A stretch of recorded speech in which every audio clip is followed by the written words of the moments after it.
प्रिय विद्यार्थियों, मैं Suryalal Kushwaha, retired teacher, Ramcharan inter college Kaithol Lidiyari Allahabad से 2 वर्षों से सरदार पटेल इंटर कॉलेज सिकरो कोरांव इलाहाबाद में पढ़ा रहा हूँ। इस वर्ष 3रा साल है। मैं आप लोगों को गणित में सांख्यिकी पढ़ा रहा हूँ। सांख्यिकी में आप लोगों को केंद्रीय प्रवृत्ति की मापें बताई जा रही हैं। केंद्रीय प्रवृत्ति की मापों में आप लोग पढ़ चुके हैं समांतर माध्य ज्ञात करना, जब आंकड़े अवर्गीकृत हों और इसकी दीर्घवृत्त, और जब आंकड़े अवर्गीकृत परंतु सारणीबद्ध हों इसकी दीर्घवृत्त से समांतर माध्य ज्ञात करने की विधि, तथा जब आंकड़े वर्गीकृत हों इसको ज्ञात करने की दीर्घवृत्त आप लोग पढ़ चुके हैं। जब आंकड़े वर्गीकृत हों उनका समांतर माध्य ज्ञात करने के लिए लघुवृत्त द्वारा मैं आप लोगों को सवाल बताऊंगा। जैसे सवाल दिया हुआ है, पूर्ण सवाल ही सही। सवाल है, आयु वर्षों में 0 से 10, 10 से 20, 20 से 30, 30 से 40, 40 से 50 और 50 से 60, और उनकी बारंबारताएं दी गई हैं क्रमशः 5, 8, 6, 10, 12 और 9। इसका समांतर माध्य ज्ञात करना है।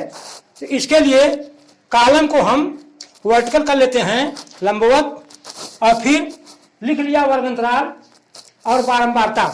वर्गंतराल 0 से 10 की बारंबारता 5, 10 से 20 की बारंबारता 8, 20 से 30 की बारंबारता 6, 30 से 40 की बारंबारता 10, 40 से 50 की बारंबारता 20 से 30 की बारंबारता 6 और 40 से 50 की बारंबारता 10, 30 40 की 50 की बारंबारता 12 और 50 से 60 की बारंबारता 9। इसके बाद हम वर्ग का मध्यमान ज्ञात कर लेते हैं।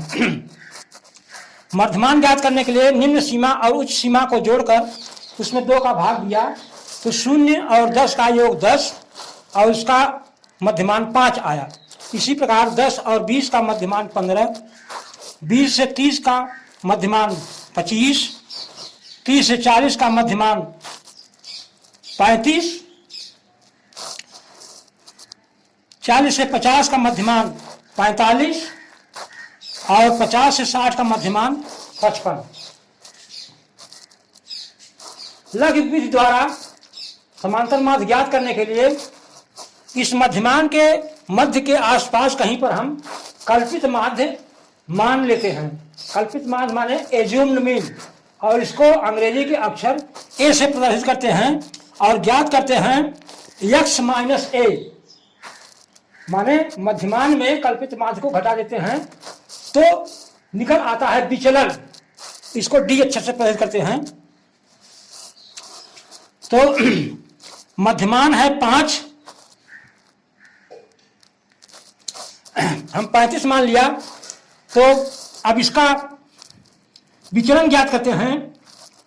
5 में 35 को घटाया तो ऋण 30 आया, फिर 15 में 35 को घटाया तो ऋण 20 आया, फिर 25 में 35 को घटाया तो ऋण 10 आया, फिर 35 में 35 घटाया तो 0 आया, फिर 45 में 35 को घटाया तो प्लस 10 आया, और 55 में 35 घटाया तो प्लस 20 आया।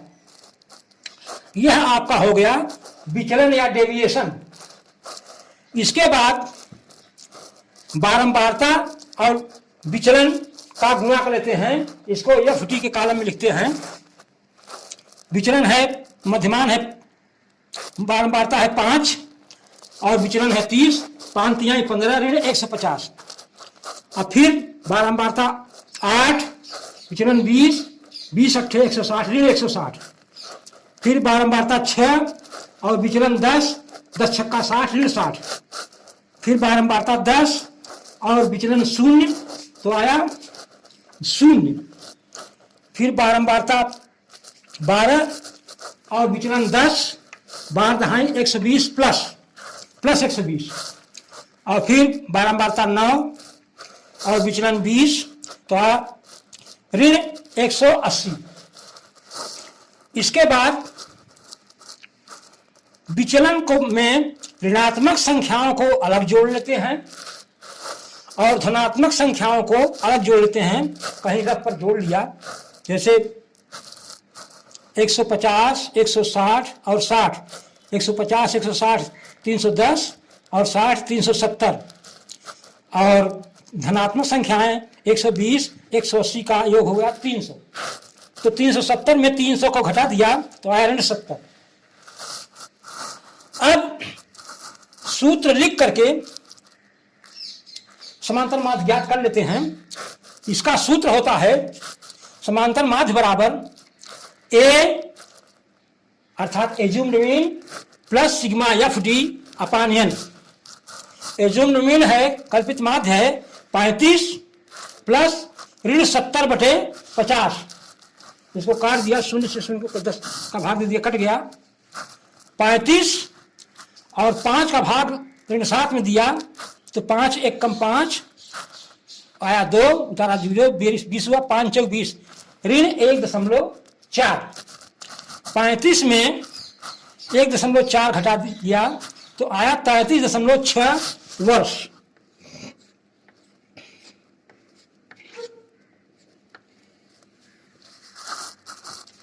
इस प्रकार से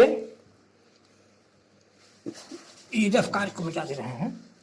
इसका आंसर आ गया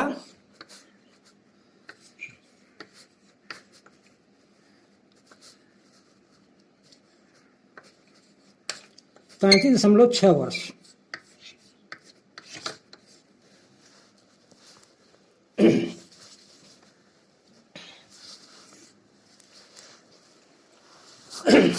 तो प्रश्न को चाहे आप दीर्घवृत्त से लगावें और चाहे लघुवृत्त से लगावें, उत्तर आपका वही आएगा। अब इसमें लघु क्या है? इसमें लघु है गुणा। आप पिछली सवाल को देखे थे, गुणा बहुत बड़ा था। इसमें जब हमने विचलन निकाल लिया तो विचलन में बारंबारता और विचलन का गुणा थोड़ा सा छोटा हो गया, और गुणा छोटा होने की वजह से जोड़ने में भी आसानी हो गई और घटाने में भी सुविधा हो गई, और साथ साथ सवाल को हल करने में सुविधा हो गई। यह थोड़ा सा इसमें कॉलम बढ़ाना पड़ता है, इसमें 2 कॉलम अधिक हो जाते हैं और सूत्र इसका थोड़ा बड़ा हो जाता है। समांतर माध्य बराबर ए plus sigma f d upon N. और फिर इस प्रकार सवाल को हम हल कर लेते हैं। तो दिमाग में रखने की बात है, अगर इसको आप कंठस्थ कर लें तो लघुवृत्त से भी सवाल आसानी से आप लगा सकते हैं।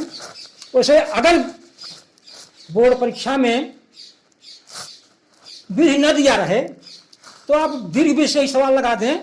थोड़ा गुणा सावधानी से करें, सावधानी से करेंगे तो गलत नहीं होगा, तो आपको आसानी होगी, सवाल हल हो जाएगा, सवाल गलत नहीं होगा। और अगर विधि दिया हुआ है कि लघुवृत्त से लगाइए तो फिर आपको लघुवृत्त से ही लगाना पड़ेगा। तो इसलिए मैंने आपको दोनों विधियां बता दिया ताकि जो है आप परीक्षा में आपको कोई परेशानी न हो और सवाल को आप आसानी से हल कर सकें। धन्यवाद।